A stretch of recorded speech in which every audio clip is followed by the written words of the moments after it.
Need to be recorded. I'm Linda Wobbe, Assistant Director for e-journal relations and the SCELC liaison to the resource sharing and shared print committees. And I'm Teri Gallaway. I'm the Executive Director at SCELC. And we're all cool with it being recorded? Okay. All right, so hello again. I know you're already getting tired of my voice, but this presentation is about a joint courier route proposed by Linda Wobbe here at SCELC, which has grown and now includes Orbis Cascade. Parts of this plan are already in place, while other parts are still in the discussion and planning stages. And the goal of this presentation is to keep everyone informed on what we're working on. If anyone here today who is not from the CSU, SCELC, or Orbis Cascade, we'd love for you to join in on this project to create a Western courier route and library partnership. Oh. Why isn't it working? Click that button. There we go. So here is what the CSU courier route and Rapido pod more or less looks like. All the CSUs are connected through a Rapido pod and ship materials on a Unity courier route to save time and money. This has worked very well over the years and was the basis for our program we called CSU Plus. Now things got a little bit more complicated when we joined Rapido, and we now have unmediated requests going to libraries outside of the courier. We do have some friends on the courier route though still, who are not in a Rapido pod, and it's a shame for them to kind of get skipped until stuff goes back into a last resort, and then we send it on to them. Linda here proposed adding some SCELC libraries to our route. Oh, no, too far. All right, so you can barely see them, but there's some yellow dots in there. That are some of the SCELC partners that are joining in.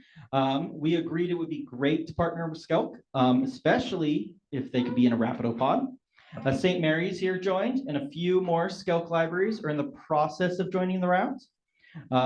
These libraries are all either on Rapido or willing to try to connect using stuff like ISO connections and hybrid pods. But we have some longtime friends to the north on their own courier system. And now Orbis Cascade is a network of libraries in Oregon, Washington, and Idaho. We have long worked with Orbis as informal friends in the resource sharing community, and we already borrow and lend with them through Iliad. Lori Hilterbrand from Orbis would like to make this informal friendship into a formal partnership. We would like to connect to create a single Western resource sharing courier route and hybrid pod. Now, on to our friends from SCELC. Next. So thank you, Chris, for inviting us to speak today. Click to the next slide. Okay. Thank you all for being so welcoming. We feel a little like we're imposing, but resource sharing, you're never imposing when you're sharing. So we can make part of the grand scheme possible now, and we hope we can keep going. So cold approved additional libraries could join the existing CSU route. And thanks to Anne and Chris for working on making that possible. And then that opportunity was offered to SCELC member libraries. And SCELC is the statewide California Electronic Library Consortium. SCELC serves 300 libraries. We're based in LA. The libraries that we serve are all over the United States and include all of the CSUs. We're best known for negotiating electronic resource agreements featuring favorable pricing, in particular for smaller institutions. And SCELC also has a suite of member benefits Some of those SCELC member benefits, member libraries being those that are private and nonprofit, and the affiliates like CSU's, big state funded or otherwise. And so some of our member benefits are available to CSUs. And one of those programs is the shared print program. And the other is our reciprocal interlibrary loan program. And many of the CSU libraries that are participating in shared print also are in the reciprocal interlibrary loan. So those are two of the member benefits that are open to affiliate libraries. Our shared print program is number 3 in North America, based on the number of registered retention commitments.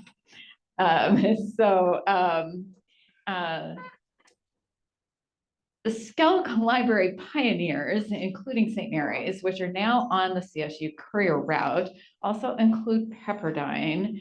And so we'll hear from St. Mary's in a moment. And others are lining up to join. So it's kind of a heavy lift for SCELC libraries to afford the courier service. So there has to be some budgeting wrangling going on in the background to make this possible. Now I'm going to see if I can make that go.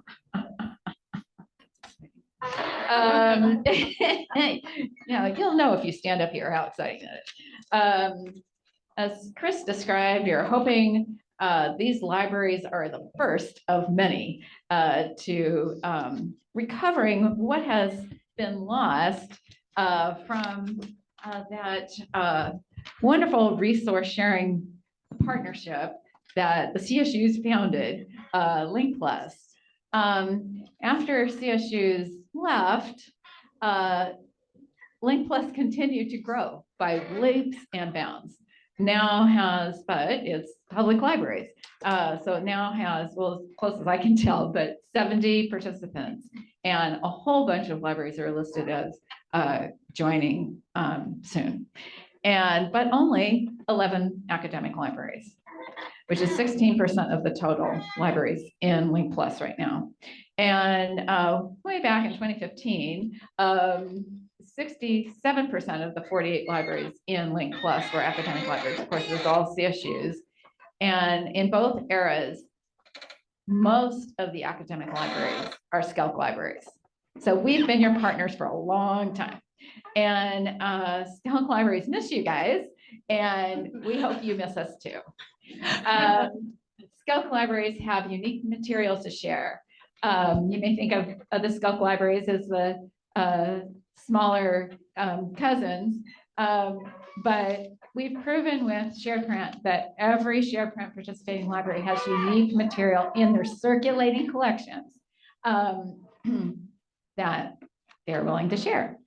For example, 23% of University of Southern California's retention commitments are unique among all the SCELC participating. There's 50 libraries participating in the shared print program. And I can get those stats easily. And then another example is Graduate Theological Union. 7.1% of their retention commitments are unique. So you want us, but only being on the courier route isn't the ideal situation. So SCELC libraries need to be full lending partners integrated in the resource sharing system. So we need to work to make that possible. Even though many SCELC libraries have moved to ALMA, and that plus Rapido makes it easiest to fully integrate, we need to plan to integrate the other libraries. So it's lending and borrowing. And I know Chris is going to say more about that. And so now it's Shannon's time. Yay. Mine's gonna be really quick because she just went over everything. So I'm from St. Mary's. We're a private college in Moraga, California, which is east of San Francisco. Our collections are unique in that we are centered in Lasallian education. Catholic and social justice pillars make up most of our collections. Our population is 2,000, as you see, for undergrad, and 762 as of last year for graduates. And we have we're Christian Brother College. So we serve Christian Brothers along with staff and faculty and students. We just transferred to Rapido last year in Alma together, fun times. So we went live with Alma a year ago. We survived. We left Lean Plus. Our community was devastated, and went off a courier service as well in August of last year.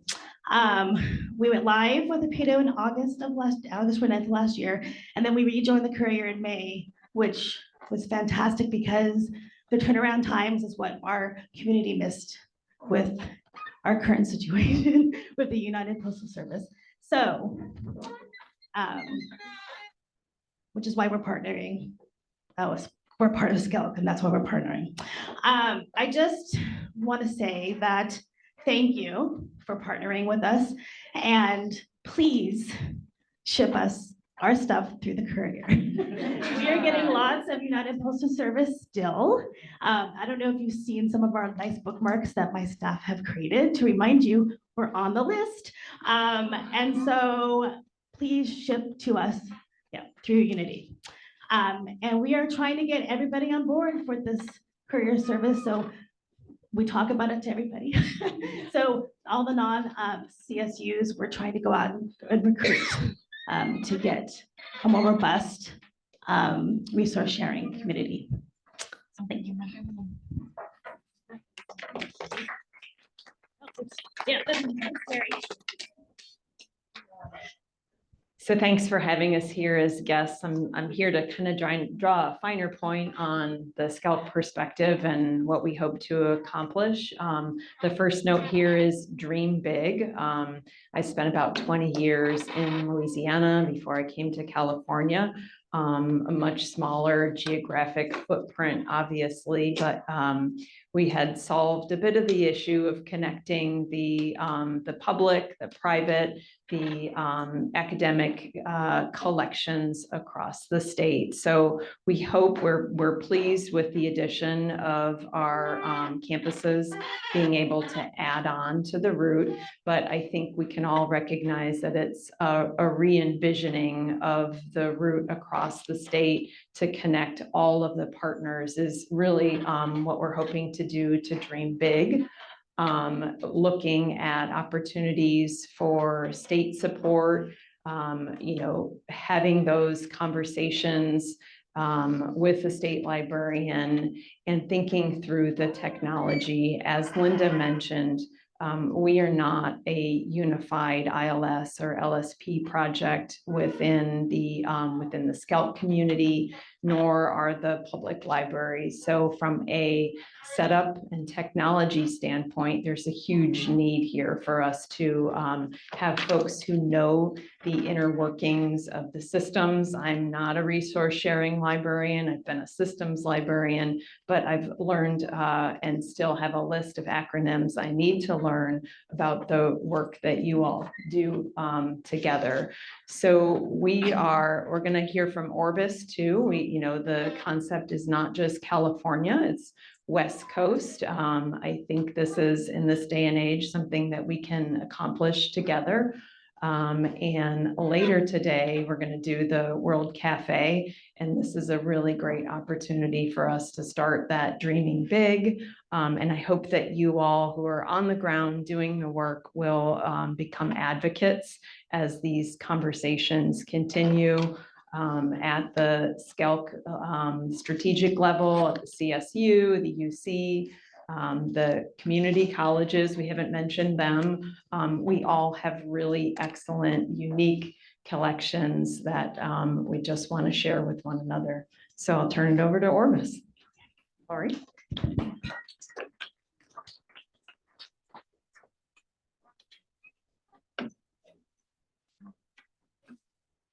Yes. Success. Hi, so I'm Lori Hilterbrand from Orbis Cascade. I don't know how much you know about us, but we're up above California, Oregon, Washington, and one member in Idaho. So that's the University of Idaho, which is kind of right across the border from Pullman there at WSU. So we've got 38 institutional members. We are all on ALMA. We moved very similarly to what you all did with your UMLS project. We migrated, I want to say about 10 years ago. We've got 23 of our members in Rapid ILL. We've got 8 of our members in Rapido, which has made a really interesting resource sharing mess for me to coordinate, because if you don't all go to Rapido, it gets really, really complex. But we have a good mix of libraries. So we're all academic libraries, which makes us all kind of similar in some ways, but we've got major research institutions. We've got the University of Washington and OSU. We've got community colleges like Portland Community College and Mount Hood Community College, which couldn't be more different from each other. We've got small liberal arts colleges, we've got private institutions, we've got law libraries and medical libraries. So we have a really interesting mix of collections and interests. I think the big thing for us is that we're interested in expanding our investment. We've already made over decades and sometimes centuries print investments. We would like to maximize how that gets used as we look forward to the changes over into e-resources. We've already got all of this stuff and people want to use it. So how do we make it go farther? So we're going to try to add some ROTAs for non-Rapido members. So we have Rapido, which uses the pods, and then we have Alma Resource Sharing, which uses our ROTAs. But if we could add ROTAs for other libraries in Alma that aren't members and hit, for instance, the CSU and the SCELC libraries as our secondary ROTA, and then just stick those in the courier and send them on down to you, that would be really, really handy. Let's see what else I was going to say here. Okay, so we use XPAC, and they're actually a California company. So I don't know what that's going to buy us, if anything. But I know they can get to California because their offices are in LA, right? So they don't have an excuse as far as I'm concerned. So a little overview of what XPAC is like. We're in the middle of a 4-year contract. It's a 4-year contract renewal. They were so good, we didn't RFP them. We just said, okay, what can you give us that we're going to love for the next 4 years? And they made a few upgrades to our program, and we signed on again. We got 3 more years left on that contract, and honestly, I don't think I would dream of leaving them. They're fabulous. They serve all 50 states. They hit 250, 260 libraries through 88 drop sites in Oregon, Washington, and Idaho for us. So they stop at 88 places, and those 88 places have local couriers or local vans that take things to the other participating libraries, and everything is labeled through XPAC. So you say, I'm going to send this to the University of Oregon, and the participating library is Bushnell University. It goes to UO. UO now knows to send it to Bushnell. So it's really kind of a nice little program. I've attached the participants list here, so as long as they go ahead and publish the slides, you can look at that. It shows you which ones are the actual drop sites versus which ones are like the connector routes. All of our stuff includes labels, barcodes, and tracking. That tracking is limited. You know when it was picked up and you know when it was delivered. Don't necessarily know where it was delivered. But somebody got it somewhere. So there you go. It's still better than nothing. At least you know it's not sitting in a warehouse somewhere in Medford. We had some slow times over the pandemic. I'm sure you all saw that too. We had some times where the drivers were coming once a week because they didn't have anybody to drive the routes. But we also had libraries where they couldn't be open because they didn't have anybody to man the loading docks. But we have an average of 2 to 3 days transit. That's across a 3-state area. I have a pretty good idea that if it's going from Ashland, Oregon to Moscow, Idaho, it's probably outside of the average because that's a long way. But it's a really good average transit, and it keeps getting better. The actual number that I ran this time was 2.1 days for the last 6 months, which is pretty incredible. They have an actual interface called XPack Ship, which is pretty good.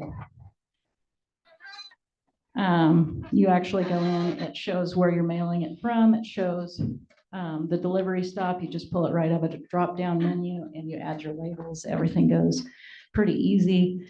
I print them up on pieces of paper. You can get 6 labels per page, 8 labels per page, something like that. So probably very different from the way you do your work.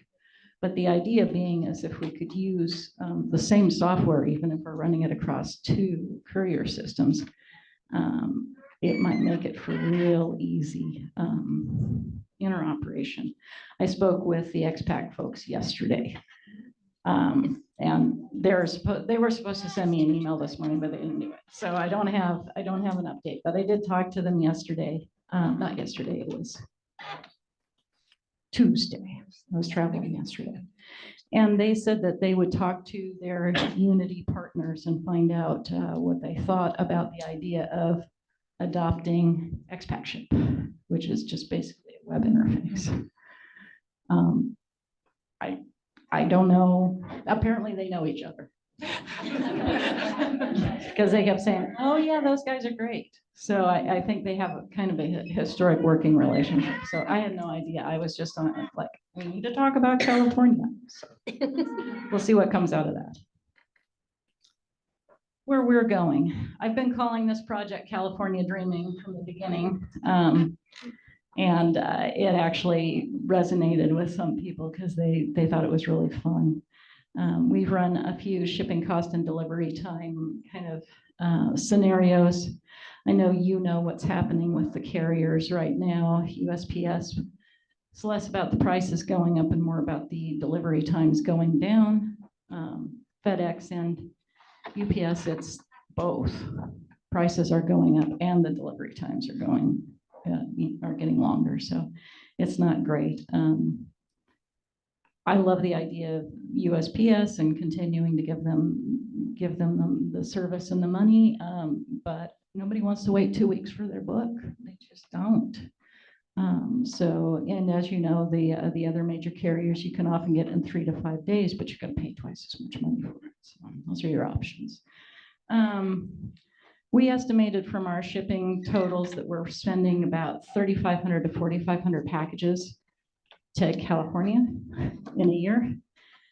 That number would undoubtedly go up if we had a courier service, because right now I think a lot of things don't get shipped if it's going to cost too much money. And I think we would be probably better partners for you all if we were all on this courier. So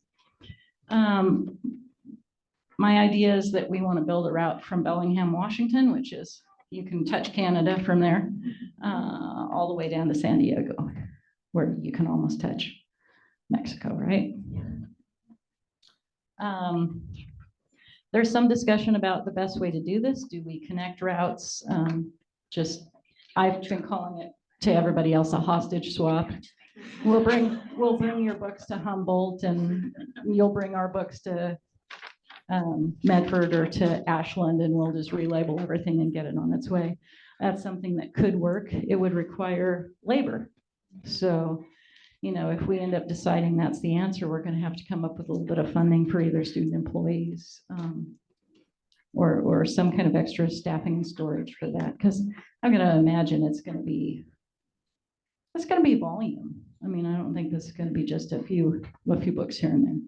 The other more ideal thing, of course, is if we can make this one big route and you just drop your label in for whichever state you're shipping to and let it go. So I don't know what it's going to look like. I just know I want it.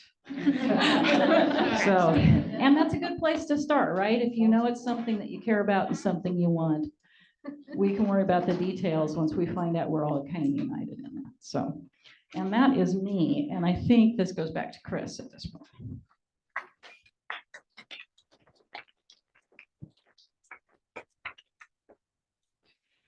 All right, thank you, Lori, and all our friends from SCELC. So now that we've heard from all of our friends, what is the current state of the partnerships at the CSU? Now, as mentioned before, we already have St. Mary's on the career route and as a partner in Rapido. We also on our career route have the UCs on it, but unfortunately, they're not currently connected to the CSU through a hybrid pod. I would love to work with them on a hybrid pod and would be happy to set up any type of connection that works best for them. So if there are any UCs in the room, please let me know. I think there might be one or two. Pepperdine, as many of you are aware, is also on the courier route, but it's not in a hybrid pod. I have reached out to them and would like to do an ISO connection as well as soon as the connection option is available for that library. All right. So what are the next steps? While partners are added and the courier is worked on, we are going to make the hybrid pod and put it in place after the CSU pod in Rapido. So go ahead and get the seeds of it started. Now for libraries on it, or when they join it, they will also be put after their organization's pod if applicable. So in the CSU, it would be CSU pod, and then it would be our courier friends pod. And for like Orbis, it would be all of Orbis, and then the CSUs and SCELC. And for situations though, where the library maybe doesn't have a big system network, it might be their first pod, and that's fantastic. Let's go ahead and just get it going for them. Now we can set up the pod with these other libraries and any Alma peer-to-peer libraries immediately. This means libraries like St. Mary's and soon hopefully some more of the SCELC ones can be added to the pod ASAP. And as soon as the ISO connections are tested, we can add those to the pod. Just about a week ago, Ex Libris contacted me asking if the CSU would be interested in testing some new ISO connection features they have coming down the pipeline. And I was like, yes, please. So they will hopefully be able to be added soon, and we can get even partners who are not on Rapido or Alma at all in this route and connected automatically. The general pod terms are the same as the Western pod. Most CSU libraries are already in that pod. While the delivery time is listed as 7 days, as Lori mentioned, the materials will likely come faster through the courier than 7 days, but at least then the students will just be pleasantly surprised when it comes in 3 days instead of 7, and, which is a lot better than expecting it to come in 3 days and not arrive until 7.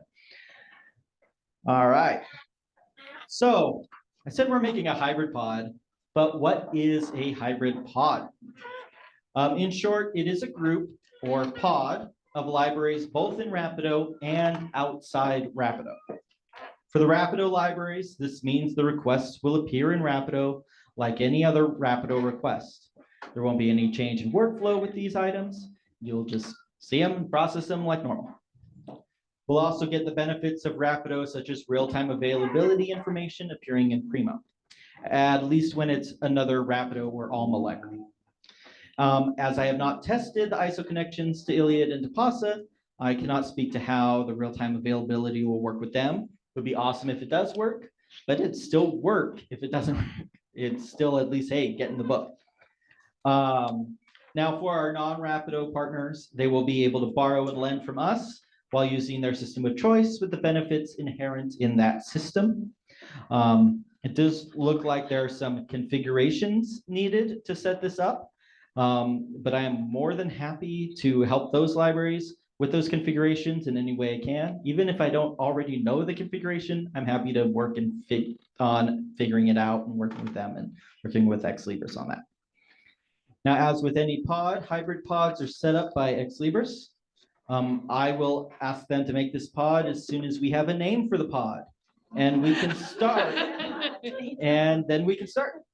When a library is ready to join the pod, they will just need to contact Ex Libris and probably contact the rest of us just so we know that, hey, they want to join the pod. But I don't ever imagine us being like, no, you can't join the pod. because we're resource sharing. We want to share with all our friends. All right. So, as we've talked a lot, what about the courier? Well, the CSU and SCELC are both currently on Unity, so that part is easy for now for the first seeds of it. And as Lori mentioned, unfortunately, Orbis is on a courier called XPack, and we're not on the same courier as them. And Unity currently will not ship outside of California. But XPack, as Lori mentioned, is nationwide, with libraries that covers the entire United States. So who knows, maybe we'll even be able to connect with some SUNYs this way eventually. So as Lori mentioned, we have two options. We can set up a hub in California to transfer Unity shipments to XPack and vice versa. And this will work in theory. And if this is the way we have to go, I'm happy to support it. But it would probably slow down things a little bit because you'd have to swap packages, do the hostage transfer, as she put it. And it also leaves room for human error. The more times you have people touching it, the more chances are that someone's just going to accidentally put the wrong label on something. So in my opinion, it would be best to all join the same courier. I sent a message to XPack for a fact-finding meeting, and I think the reason I haven't heard back from them is because they were wanting to talk to Lori, which they talked to a couple days ago. So hopefully I'll hear back from them soon. Otherwise, I will start bugging them again. And depending on what I get out of that fact-finding meeting, I am prepared to start the RFP process as soon as we can see the pros and cons of both these methods. But either way, I want to connect with Orbis Cascade. Everyone I've talked to so far, one-on-one in the CSU has been, supportive. But if there's any reason you have against it, please let me know. But so far, I have not heard that. So I think we're good. They're very nice people. Yeah, lots of books, lots of sharing. Resource sharing usually likes that. All right. All right. There we go. So that is where we currently stand, but there is some progress we can make at the conference today. This partnership is one of the topics in the World Cafe activities this afternoon.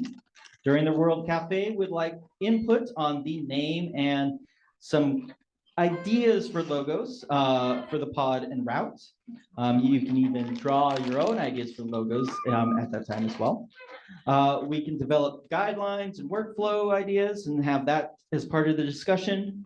People can say if they want to join any sort of state lobbying force to help get state buy-in and support, which is vitally important for our SCELC partners. So if anyone wants to go the extra mile with them, that's great. There are also some details to think about during these conversations and when making these big decisions, like how will Rapido stand alone, the new Rapido that doesn't require ALMA, impact and play into all of this. Maybe some of the libraries are not currently on ALMA. Maybe that's something that they might want to look into because it makes the connection really easy. Shipping labels or flip cards. XPack uses shipping labels. We currently use flip cards. Are we willing to go to shipping labels? Are we going to want to try to convince XPack to do flip cards? These are conversations we can have. And what about best practices for stuff like lost books? Little details like that we'll have to figure out eventually. So might as well start the conversation. All right, so that is it from us. Do you have any questions? What is our conflict with Unity? I mean, Lori said it. And is Unity doing okay? Because it seems like we've all had some intermittent issues. Yeah. Okay, well, I hope they don't see this recording. So I can't speak to the inner workings of Unity, but yes, there has been issues. I do get issue reports on Unity. Sounds like Lori is very happy with XPack. So that's another thing to keep in mind with these conversations. Our contract currently, we did just double check it. We are in a period of auto renew, but that means that we can leave if we want to. We have to give them some notice, but you know, we're not locked in at any time, but we are auto renewing for the next couple years if we don't do anything about that. And at that point, we would be doing an RFP anyways. So, you know, and that's only like, I think we found out what, another year on that. So we're getting near an RFP for Unity anyways. So we'll look at pros and cons of both Unity and XPack and be able to make some decisions on that as well. One thing I would say after talking with XPack on Tuesday, as I said, I think these companies know each other intimately. I think the thing to keep in mind is that most of these logistics companies like Unity and XPack work with subcontractors. Almost all of them hire subcontractors to do the moving, the physical moving. They're doing the logistics and then they hire the drivers. I would believe that XPack and Unity probably use some of the same drivers. So if your issues are with the drivers and the quality of like that kind of service, you may not see a change or improvement because it might be the same driver working for the other company. But if the issues are more with the organization and the billing and the customer service responses from the main company, that will be different between Unity and XPack. I think the other thing that's really important is, you know, as you look at that question that Chris had put up about flip cards versus the labels. The reason we have the labels is because XPack has agreed a claims window for us along with limited tracking. They won't do that with a flip card system. So I don't know that they would offer that down here if we have the hostage swap situation, because they can't tell what's going to happen after we've swapped. So, Well, as the most northern campus, said swap. So get ready is that what you're saying? The ransom. It'll be in a bag. just don't ship peanuts in the bay. People have peanut allergies. Or cats or children. Or children. I think this is the first time I've done a courier presentation that didn't have the picture of my kids in the courier bag. So we didn't actually ship them. So that's really good to know that it might still be the same contractors, because you know, with working with Unity themselves, like, you know, reaching out to them, they are quick to respond, and they themselves, when I've been working with them, I've had no qualms with. So it could be about sixes on that then, because you sound happy with them and I'm happy with the administrative part of Unity. So yeah. But yeah, all fact finding at this point on trying to get that connection going. So any other questions, or did that answer?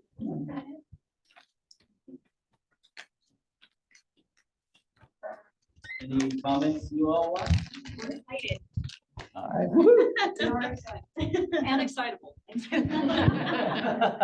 Well, actually, I St. Mary's, they have their own, you have your own bags, right? Yes. Or can we also use CSU plus bags for them, or just their bags?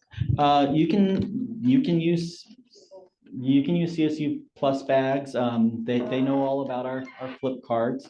I will double check and make sure we have flip cards for them. I don't know if we do. Okay, I will.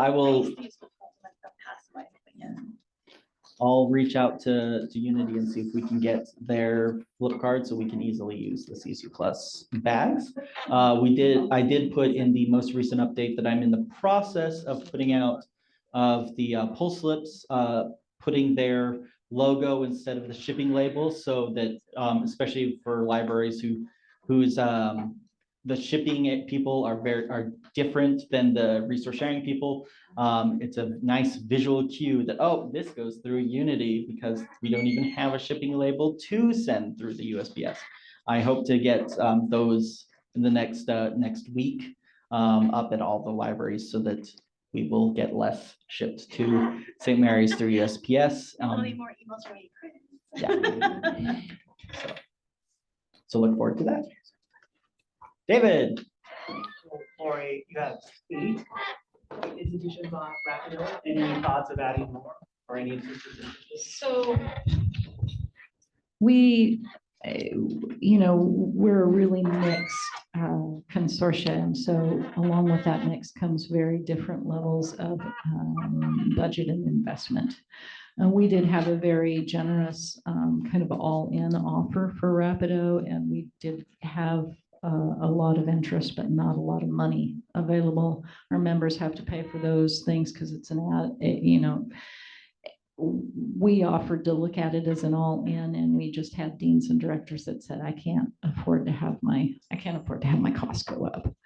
And I think we will have more eventually. I know of 2 of our members right now who are actively thinking about it, and they are a couple of our bigger institutions. So I don't know if that will come to fruition or not. I just know they're interested. So we'll see how that goes. But I would anticipate the more that Rapido proves itself, the more interested people are going to be. I think there's been a lot of hesitancy. We had a couple of our libraries that just went all in. They dropped WorldShare, they dropped Rapid ILL, they dropped everything and just went to Rapido. And they were very small institutions, and they seem to be doing okay that way. We had one of our larger institutions that tried that and immediately was in some significant tight spaces from not quite having the level of availability that they were used to with the other products. So I think the more members that join Rapido and the more that Rapido proves itself able to fill the things that people are looking for, I think we'll see some of those other big research universities come on. I think, if you look at UW, which is our biggest institution, until they know they can continue to get everything they need, they aren't even going to try to change. They're going to look and they're going to consider and they're going to weigh all their options. But what they would probably do would be to pull on Rapido as an additional and then start to weed out the other ones as they found what was being filled. But I do think it'll grow. I have no doubt it will grow. I have a hard time thinking we're going to see many of our smaller institutions with an ability to afford it for a while. You mentioned wanting to do like a rota with the CSUs. Would you be interested in having a conversation with me about the hybrid pod, which is basically the Rapido rota mashed together? I think we probably would want to do that with some of our friends at Ex Libris and get that set up. If I can run those connections through the network zone and push them out to our members, it would save a lot of that back one-to-one setup. I don't know how it's going to work, but I think we can. Let's try to set something up and look at how we can get that going, because then we can.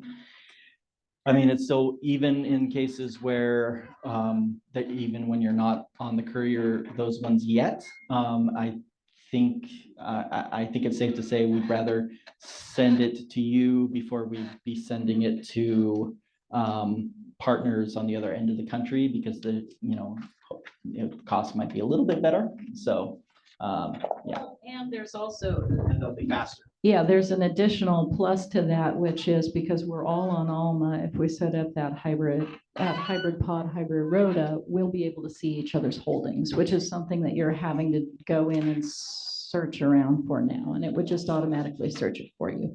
It would be a huge time savings for our staff. Let's do it. let's do that. Yeah. So another question for Lori. So Shannon had talked a little bit about their institution and how that's different. What are some exciting collections we would end up sure. with here? So I think that OSU has some really exciting collections. They are our premier engineering institution in the Pacific Northwest. I think some of the more truly unique collections are going to come out of some of our regional small liberal arts colleges. Some of these people have kind of incredible like local history collections and things that are in their general collection.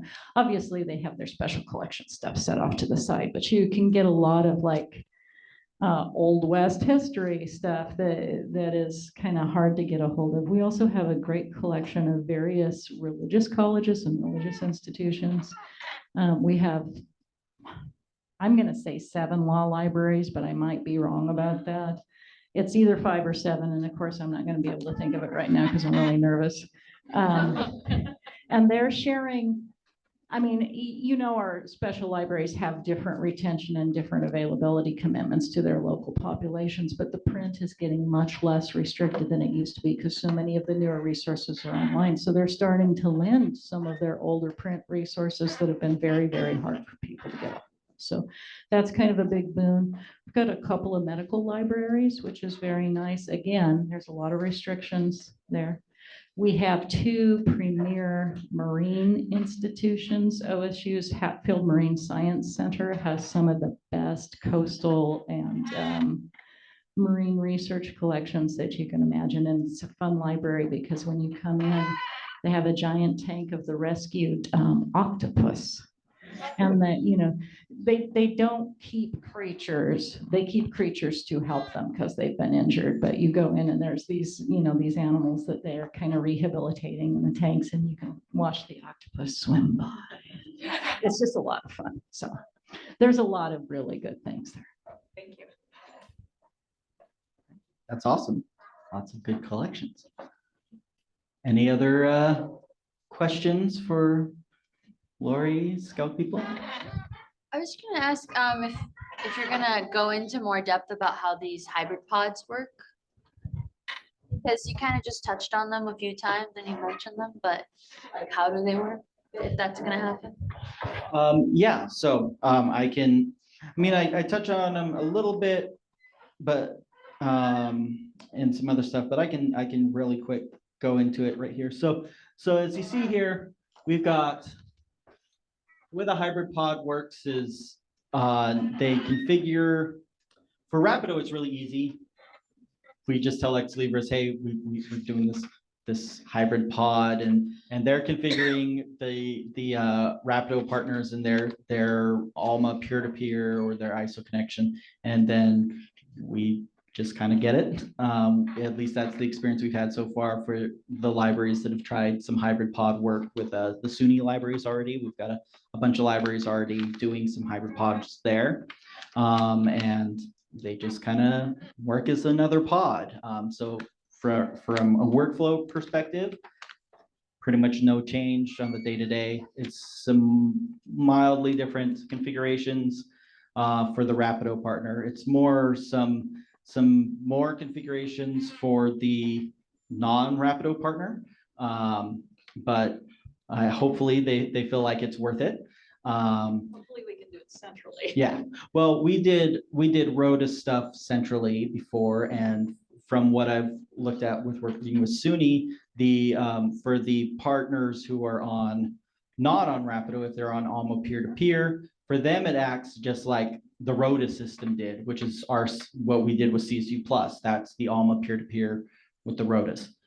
So for them, it would be like that. The signal, it would send out the request from their Alma peer-to-peer, and it would translate it through ISO standards to appear in our Rapido as if it were a Rapido request, and vice versa.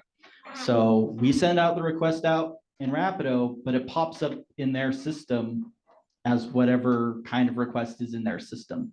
So once you get the setup done, it's just your normal resource sharing in whatever system you're using. If it's a unmediated system like Rapido or Alma peer-to-peer, patrons place the request and it just automatically goes there. And if they are put like what I envisioned here before, where we've got our CSU pod, and then we've got the hybrid pod, and they're all on the courier, and we would set it up where a request would first go to the other CSU, and if no one in the CSU can fill it, the next pod in priority would be the hybrid pod, and if none of them can fill it, I'll go on to the Western pod, the US pod, RapidR pods, and on, whatever pods the library's in. So So yeah, that's kind of the complicated, long-winded answer. Does that answer your Yes, question? Okay. If you ever have more questions on hybrid pods, I'm always happy to talk about it. And okay, well, we'll work on that. Any other questions? I'd like to thank Chris, because that's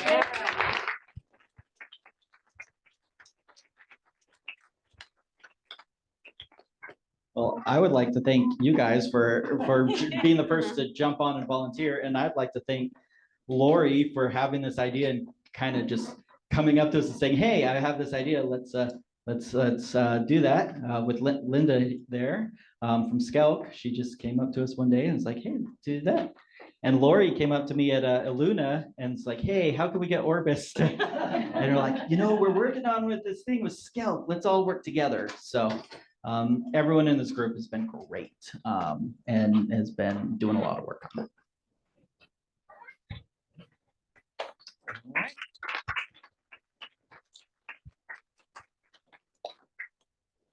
All right.